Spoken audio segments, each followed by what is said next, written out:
আবারও একটা mini video নিয়ে চলে আসলাম। আজকে রেসিপিটা গাজরের হালুয়া। গাজরগুলো ভালো করে আগের থেকে ধুয়ে রেখেছি, তারপর গ্রেট করে দিলাম।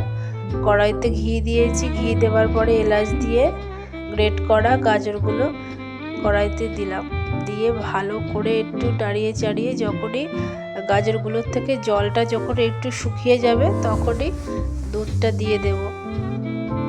দুধটা দেওয়ার পরে কিছুক্ষণ নাড়িয়ে চাড়িয়ে বাদবাকি ওর মধ্যে কাজু কিশমিশ, তারপরে তোমার একটু মিশ্রি দিলাম, কারণ চিনি খুব খাই না বলে মিশ্রিটা দিয়েছি। তারপর কিছুক্ষণ ঢেকে রেখে দেব। রাখার পরে আর এর মধ্যে একটু গুঁড়ো দুধও অ্যাড করেছি, কারণ গুঁড়ো দুধটা দিলে টেস্টটা আরও বেশি ভালো হয়। আর শীতকাল মানেই তো নানান রকমের সবজির বাহার, আর তার মধ্যে গাজর খুব একটা এমনি খাই না আমি, কিন্তু ভাবলাম আজকে একটু গাজরের হালুয়া করি, তাই সন্ধ্যার সময় বিয়ের আবদারে করে ফেললাম। আর এদিকে আমার হালুয়াটা করা রেডি। কেমন হয়েছে কমেন্টে জানিও। আর হ্যাঁ, কে কে গাজরের হালুয়া খেতে পছন্দ করো কমেন্টে কিন্তু অবশ্যই বলো। Tata, by.